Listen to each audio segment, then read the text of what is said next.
புடிச்சு அடிக்கிறா. பெரிய ரவுடி போல இருக்கு. அடிச்சா ரவுடியா? அவங்க என்ன தப்பு பண்ணாங்களோ? எப்பவுமே ஒன் சைடு தெரிஞ்சு பேசக்கூடாது. தாடி எல்லாம் வச்சிருக்கா. தாடி வச்சிருக்கான், அவ்வளவுதான்.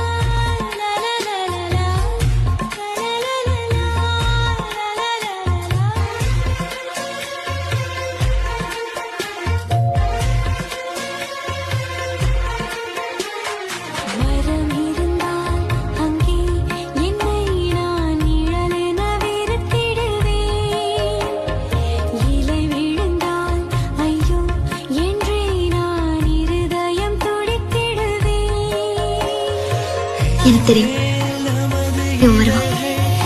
எதையும் மறக்க மாட்டான். எனக்கு பிடிச்ச பேய், எனக்கு பிடிச்ச கிறுக்கு இவனுக்கு பிடிக்கும்.